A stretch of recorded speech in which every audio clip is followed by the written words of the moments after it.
About a month ago, I bought a second Pokemon Red cartridge off of eBay so I could start up a new game and screw around without messing up my save file. As soon as I compared it to my old one, I knew it was either a bootleg or produced somewhere else. You can see in the picture how the sticker doesn't fit the front of the cartridge, and the red plastic is cheap and almost see-through. If you look close, you can see that the internal battery on the second, while on the first you can't be seen at all. When I started it up, I only had one option, new game, and unlike the well-loved cartridge I'd been using, it didn't have any wear marks from being inserted into the Game Boy Color or anything indicating it had been used. Well, what the hell, I figured. I'd poured plenty of money into the franchise and one bootleg game wasn't going to kill me. I popped it into my Game Boy Color and started playing. A couple of weeks ago, I lost my Game Boy Color for a while, so I had to play it on my Game Boy SP. No huge deal, I thought. When I started up the game, oddly enough, the backlit screw of my SP went out, like I was playing on an old Game Boy Advance or a Color. I thought that was pretty weird, considering the lower setting of my SP screen was brighter than the high setting on all my friends' SPs, as I took care of it, and it was unlikely that the backlight was going to be anytime soon. But as soon as I switched to playing Sapphire, the screen lit back up. I'd played my other Red on this SP plenty, and it never dimmed for an old Game Boy game, so I just attributed it to the game being itself poorly made, which makes no fucking sense, I know. About now, you're probably wondering when I'm going to start telling you about how there were unknown in my party, and the buried alive guy in Lavender Town started eating my player character because any pre-owned bootleg game story is bound to have some creepy hacked shit. Well, it wasn't that simple.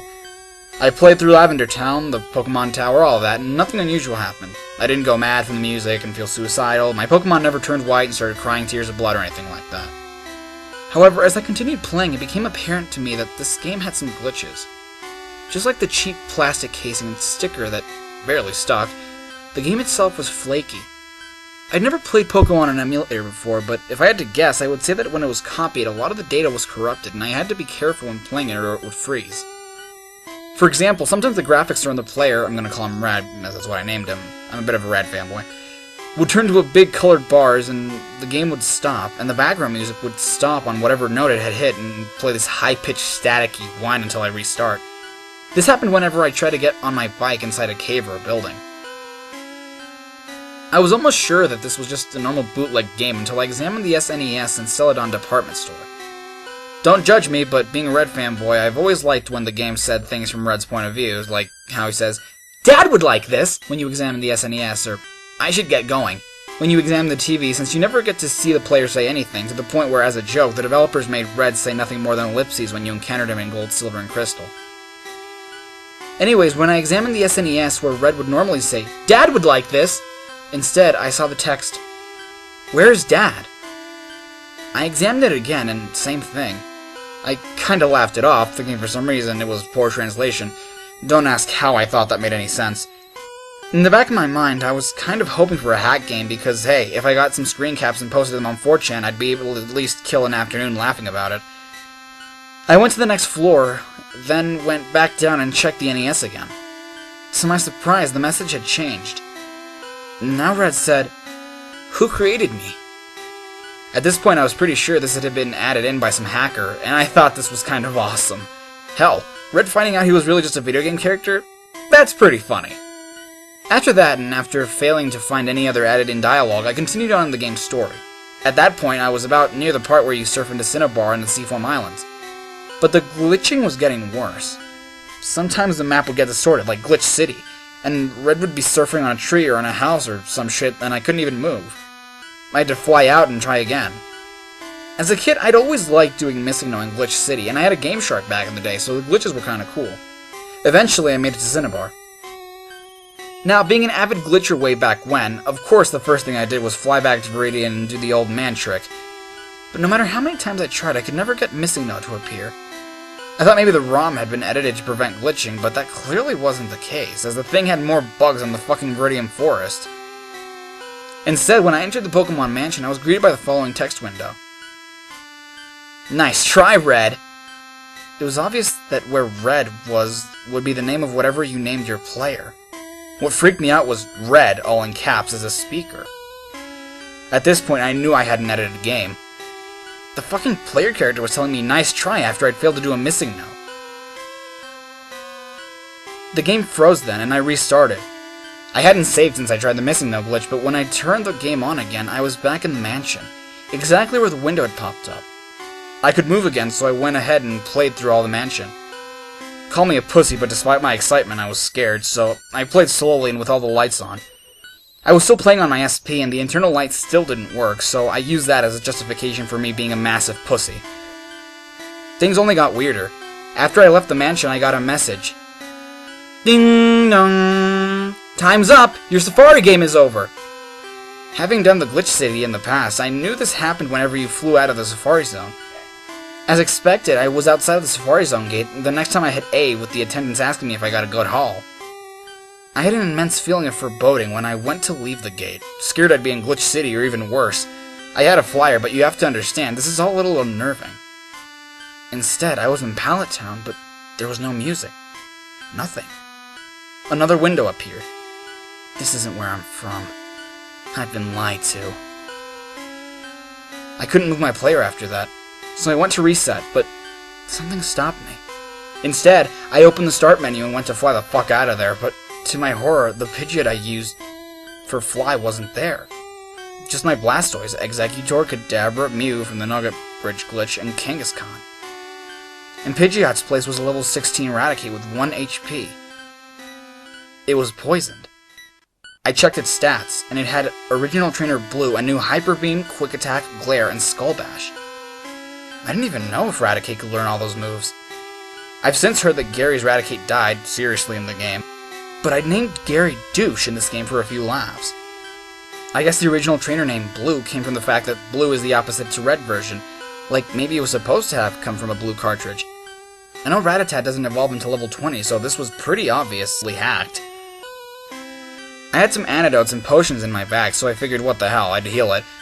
But when I left the Pokemon menu, the entire start menu closed and I couldn't open it again.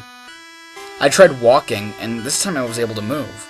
I took a few steps forgetting about the poison until a box popped up again. We killed it. At this point, I was getting a little freaked out, no fucking shit. I went to my party and Raticate wasn't there at all. Neither was my Pidgeot. The slot was empty. I closed the menu and tried to move again, but nothing. I didn't want to turn off the game in case it had somehow saved again, so I just kept trying to move before remembering my Kadabra still knew teleport. When I hit start, nothing happened. I kept trying to move, but I couldn't move. No. Red wasn't letting me move. This happened to me. Why? At that point, I just shut the game off. I took the hacked Red version out and put in Fire Red. Like with my old game, I'd named the player Red, and for some reason it still kind of scared me. I started it up, and to my horror, the screen was still dimmed. I hit continue on the main menu, but when I tried to open my game, I got the message saying that my save data had been lost or corrupted, and when I started, the game froze, with the music just being a staticky whine. At this point, I was really desperate to play some fucking Pokemon where no weird shit was going on, and I was pissed that my Fire Red version was broken, so I threw in Sapphire and started it up. The screen lit up normally. I thought for a moment that maybe something was wrong with my SP that broke my Fire Red, and then fuck, I didn't want that happening to my Sapphire with the Jirachi from Coliseum and the Feebas had taken me an hour to find, so I shut it off and pulled it out. I started playing what I called Glitchy Red version again about a week ago. When I started it back up, I was still in Pallet Town, and there was music and things seemed normal except for the empty slot in my party and my SP screen no longer lighting up. I biked to Viridian and found Pidgeot safely in my PC, so I figured, what the hell, and took it out and flew to Cinnabar and fight Blaine. When I went to unlock the gym, surprise, another text box. No. No matter how many times I tried, the game refused to believe I had the fucking secret key despite it being right there in my bag. Red wasn't letting me in. Everything that happened to me happened because the world let it happen to me. I didn't become a hero on my own. I was manipulated. I never unlocked that door. The door was unlocked because the game let me in. Everything you do because the game lets you. Because of how the text boxes were, it took a really long time to scroll through, and the whole time I was writing down what he had saying so I could get it on a reference. Things were getting a little too Silent Hill for me, and once again I tried to move, but Red wouldn't let me. I'm going to show you how it feels to be unable to choose your own fate. I gave up and opened the start menu again, glad that I could, and used Pidgeot to fly out of there. I knew now that this was only because Red was letting me fly out. He was toying with me. I flew to Lavender because, shockingly enough, nothing weird ever happened there. From Lavender, I walked down and tried to go to Fuchsia, but as soon as I left Lavender, Red was at it again. No. Well, fuck. I opened the menu and flew to Fuchsia. When I got there, I nearly shat my pants and dropped my SP. It was the glitch city you get when you surf along Cinnabar's coast. Immediately, the menu popped up, the way it does when you use a mute glitch, and it was asking me to save the game. There was no option for no, and pressing B did nothing. I shut my game off. When I started it back up, I was still in Glitch City. I checked my party, and the way Red wanted me to, Pidgeot and Kadabra were there, but instead of Teleport and Fly appearing when I selected them, there was only Cursed. Not Cursed like that fucking retarded creepy black pasta, but Cursed. I was smart enough not to select it. I hit B until I was out of the menu, and Red was telling me shit again. You're staying here with me, Red. They replaced me because I was glitched and not good enough. I thought this was my story, but I'm just a character in a video game. They took everything from me. My voice, my freedom, my legacy. They replaced me with the brown-eyed kid. I understood now that he meant Fire Red version, and the Gold, Silver, and Crystal versions where it had been demoted to Final Boss. He let me move, and to my surprise, the game never froze, even if I was walking on water and stepping onto houses. Eventually, I suppose I went too far because the screen turned black and around my player. Am I a joke to you? A yes-no option popped up. I can't tell you how fast I hit no. Then why do you do these things to me? Why do you corrupt my world and show me glitches that aren't meant to be? Why do you want to hurt me with missing no? I never wanted to hurt Red. It was just for fun. The game had bugs, and we've all exploited them for fun, right? Why did I have to die? Just because I'm a hero? I shut my game off. That night, I had a dream where I was a Pokemon trainer. The player from Fire Red, who I will never again think of as Red. I was being chased by a white, pale body. While I can't feel pain in my dreams, I know some people can, the pale figure eventually caught up and ripped at my chest and sides with his nails. The last thing I saw before I woke up was the face of my attacker. A little boy with bright red eyes, black hair, and a red and white hat.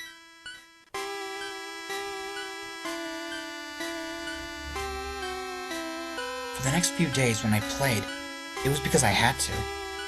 I was trapped in the blackness because Red refused to let me go. Because he was forsaken and forgotten, left to be abused by players who come back out of nostalgia and exploit the bugs. Because I played so much, I almost always had a headache from the high-pitched noises the game makes.